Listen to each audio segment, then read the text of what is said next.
Pour vous accompagner sur CNews et sur Europe 1 dans Punchline Weekend, Véronique Jacquier, bonsoir. Bonsoir Olivier, bonsoir à tous. Paul Amar nous accompagne également, bonsoir Paul. Et Cyril de la Morinerie qui nous a rejoint, journaliste sportif Europe 1. Bonsoir Cyril. Olivier. Et vous êtes là, pourquoi ? Parce que il y a l'équipe de France qui impressionne, bien évidemment. Et c'est formidable parce que vous êtes en bleu comme l'équipe de France. Vous l'avez fait exprès.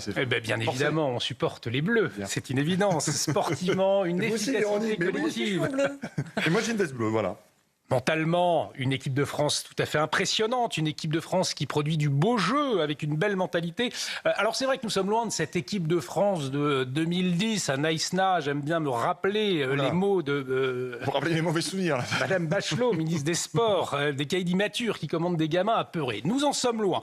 Aujourd'hui, le lien entre les joueurs et le peuple semble se renouer. Il suffit de voir les audiences télévisées. D'ailleurs, on va retrouver tout de suite, si vous le voulez bien, à Boston, l'envoyé spécial de Canal+, Bertrand Latour, qui suit donc sur place cette Coupe du Monde. Bertrand, bonsoir.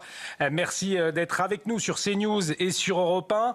Parce que c'est vrai que depuis le début de la compétition, Bertrand, on voit une équipe de France exemplaire sur tous les points. L'interrogation, elle vient d'où, cette force, vous qui êtes au plus près du terrain ?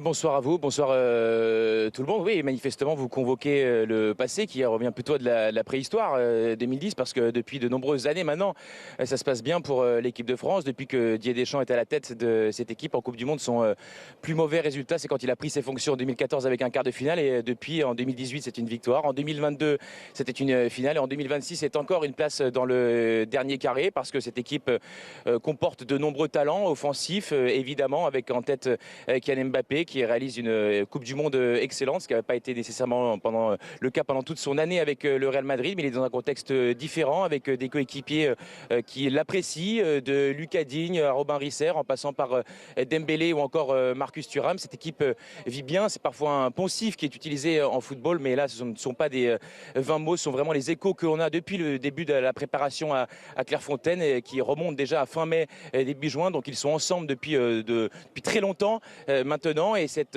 montée en puissance, on la voit sur le terrain parce que s'il pouvait y avoir des réticences en début de compétition, notamment sur l'aspect défensif, ces problèmes ont été corrigés. Ça fait 3 matchs maintenant que les Français ressortent avec une fiche de statistiques inviolée en termes de nombre de buts encaissés. On sait que c'est aussi comme ça que l'on gagne les grandes compétitions. Il reste 2 marches maintenant à franchir, les plus difficiles contre la Belgique ou plus probablement contre l'Espagne. On verra le résultat pendant la nuit ici, de votre côté en France, et en espérant ensuite que la finale se déroule bien pour l'équipe de France si les Français étaient amenés à gagner le match suivant. Le programme, Bertrand Latour, le programme des Bleus avant mardi ? Le programme aujourd'hui, il est basé sur la récupération. Il n'y a pas d'activité physique prévue pour l'équipe de France. Ils ont pu profiter de leur famille hier soir qui était ici à Boston pour profiter de la rencontre. Et ensuite, journée de récupération demain, 2 jours après la rencontre. La séance sera extrêmement légère.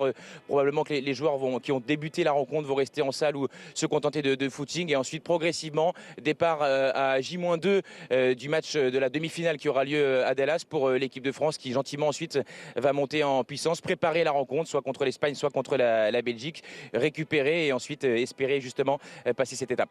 Merci beaucoup Bertrand Latour en direct de Boston. Merci pour toutes ces précisions. Alors c'est vrai, Cyril de la Morinerie, Bertrand Latour me le faisait remarquer, j'ai convoqué le passé. C'était il y a 16 ans. Naïsna. Mais on se souvient, il y avait une réelle fracture entre les citoyens et cette équipe de France-là à l'époque qui est tout l'inverse de celle que l'on voit jouer. Et c'est vrai que même si vous suivez de loin cette équipe de France, on voit cette cohésion réelle, ce fair-play, cette efficacité collective. Bref, qu'est-ce qui a changé ? Alors déjà, je l'ai suivi de très très près avec Europe 1 pendant de nombreuses années, notamment lors de Naïsna. Et c'est vrai qu'on sent vraiment un peuple soudé autour de cette équipe de France, très fier. Quand vous vous baladez dans la rue, vous voyez des maillots bleus, il y a vraiment beaucoup d'effervescence et des mots positifs. Alors qu'en 2010, quand ils sont venus, moi j'étais à l'aéroport quand ils sont arrivés, il y avait des supporters qui étaient là avec des banderoles et qui n'en pouvaient plus, qui en avaient marre de cette équipe de France parce que ça représente notre maillot, nos valeurs. Et aujourd'hui, ce que l'on voit, c'est une équipe de France comme les valeurs de notre pays, soudée, qui avance malgré les difficultés et qui fait vraiment qui donne beaucoup de plaisir, de bonheur, comme l'a dit hier Didier Deschamps.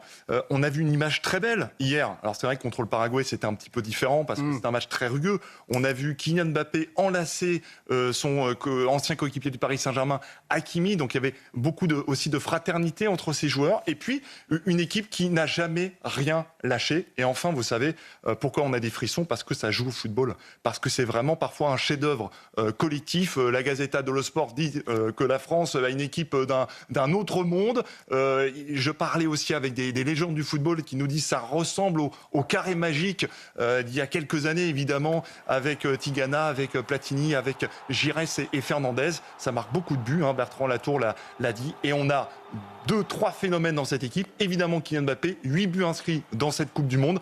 Ousmane Dembélé, le Ballon d'Or. Et puis, un joueur que l'on découvre, en tout cas que le grand public découvre, c'est Michael Olise, qui fait des passes comme personne n'arrive à en faire. Et ça joue bien, il y a un très bon esprit. Et c'est ça ce que veulent voir les Français, Cyril. Oui, les Français veulent voir une équipe qui mouille le maillot.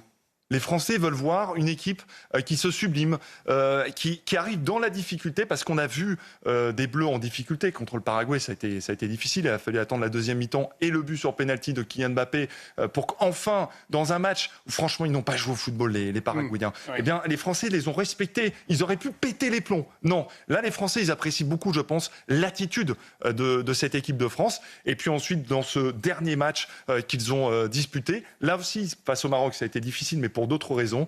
Et il y a eu un Kylian Mbappé qui a porté cette équipe de France, qui malgré un pénalty manqué, a réussi à inscrire le but et à donner cette balle à Dembélé pour marquer ce 2-0. Vous parlez de Kylian Mbappé, on va l'écouter justement, c'était juste après le match. J'ai été champion du monde et j'ai été vice-champion du monde. Cette équipe, elle est ni championne du monde, ni vice-championne du monde. Donc à l'heure actuelle, c'est pas la plus forte. C'est celle qui a le plus de potentiel, celle avec laquelle on peut se projeter le plus facilement, où il y a beaucoup de qualité. Elle te permet de rêver, bien sûr, mais la plus forte, j'ai toujours dit que les équipes fortes, c'est les équipes qui gagnent. Et jusqu'à preuve du contraire, je vois pas de coupe dorée à côté de moi, donc c'est pas l'équipe la plus forte. Alors c'est vrai que Paul Amar, c'est l'excellence dans le domaine du football. Aujourd'hui, l'équipe de France. Et les Français, ils aiment cette excellence. Et là, ils la retrouvent aujourd'hui dans le football. Rappelons-le, c'est un sport. Parce que attention de l'enjeu, on le voit bien, cette récupération politique qui a commencé déjà, la France insoumise, avec les maillots de l'équipe de football. Il y a toujours ce risque. On se souvient de 1998, on vendait cette France black blanc beurre, le politique s'en est emparé. Attention, c'est du football. Alors, excellente analyse de Cyril, moi qui aime le foot. Bravo. Merci Paul, Vraiment, merci bravo. beaucoup. Venant de vous, ça me touche beaucoup.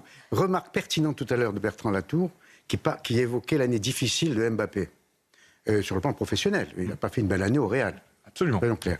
Et il a réussi, pour reprendre le terme que vous avez employé, à se sublimer. Et toute l'équipe de France a réussi à se sublimer, et on le doit à Didier Deschamps, qui a instillé cet esprit collectif. Je pense que les joueurs ont compris, grâce à Didier Deschamps, qu'ils incarnaient la France, qu'ils représentaient la France. Moi, mon âge me permet de dire que j'étais très choqué quand je voyais certains joueurs, il y a longtemps, ne pas chanter la Marseillaise. Aujourd'hui, ils le font, à l'image d'ailleurs des rugbymen qui le font toujours. Et puisque vous parlez de récupération politique, il y a comme un tabou que moi je vais lever. Alors, quand on voit derrière vous cette magnifique image. On le dit pour les auditeurs d'Europe 1, on voit l'image de l'équipe de France derrière. Avec tous les joueurs qui représentent l'équipe de France. C'est la plus belle des réponses quand on voit la composition de l'équipe de France. Pardonnez-moi, quand on voit les visages et les noms de ces joueurs. C'est la plus belle des réponses à Jean-Luc Mélenchon. Vous savez, tout blanc, tout moche. Quand il évoque ce supposé racisme blanc envers les Noirs, envers les musulmans, c'est la plus belle des réponses. Et pourquoi je dis ça? Parce que moi, je suis ému par le soutien que toute la France a pour cette équipe de France. Toute la France, je dis sous votre contrôle, Cyril. Bien sûr, toute la France. Elle est toute la France qui est derrière ces joueurs. Voilà. Et quand on voit les supporters, drapeaux français, brandis par eux, supporter, comme on dit aux États-Unis, soutenir cette équipe, c'est la plus belle des réponses à LFI et à sa meute qui tente d'opposer les communautés les unes aux autres, qui tente de racialiser et de fracturer la société française. Et de ce point de vue, cette équipe nous permettra peut-être de retrouver, malgré les difficultés, malgré les émeutes, malgré les violences, un peu de l'esprit de 1998. Et c'est ce que nous espérons, c'est vrai, puisqu'il y a on le voit déjà, cette récupération politique, notamment du côté de l'extrême gauche, puisque, qu'est-ce qu'il veut, Jean-Luc Mélenchon, c'est vanter cette France créolisée, il veut s'emparer, confisquer cette équipe de France, on le voit venir. Oui, mais pour aller plus loin que ce qu'a dit Paul Amar, Véronique Jacquier. Bien entendu que c'est l'image d'une France créolisée, mais finalement, j'ai envie de dire qu'importe la couleur de la peau, elle montre cette équipe qu'elle gagne parce qu'elle a des valeurs. Et des valeurs qui sont intemporelles et qui fait qu'une équipe arrive à se sublimer, puisque finalement le mot magique, vous l'avez employé, Cyril, c'est le fait d'arriver à se sublimer grâce au sens de l'effort, grâce évidemment au sens du collectif, grâce du coup à une forme d'humilité, c'est-à-dire on n'est pas des stars, on est capable de s'effacer et on écoute le chef. Et le chef, c'est pas n'importe qui, c'est Didier Deschamps qui a cette humilité, cette simplicité, ce côté anti-star, anti-bling-bling qu'il y avait en 2010 au moment de la Coupe du Monde en Afrique du Sud, où finalement on avait des joueurs bling-bling avec un Domenech qui était complètement dépassé et on a bien vu que la mayonnaise ne prenait pas. Là, on se rend compte que pour sublimer une équipe, il faut des valeurs. C'est pas que la couleur de la peau. Et finalement, la France, pour la remettre en ordre, il faut un chef qui arrive aussi à sublimer avec des valeurs et en montrant où on veut aller. Finalement, moi je dis que Didier Deschamps devrait se présenter à la présidence de la République. Alors voilà. Peut-être que le pays se porterait mieux. Ce sera peut-être effectivement le prochain débat, mais c'est vrai, Cyril de la Morinerie, derrière il y a un homme, un coach ancré avec une colonne vertébrale, et tout le monde s'accorde pour le dire, c'est Didier Deschamps. Didier Deschamps, c'est le meilleur sélectionneur de l'histoire pour l'équipe de France. Seuls Zagallo et Beckenbauer ont réussi, comme joueurs et entraîneurs, à gagner la Coupe du Monde.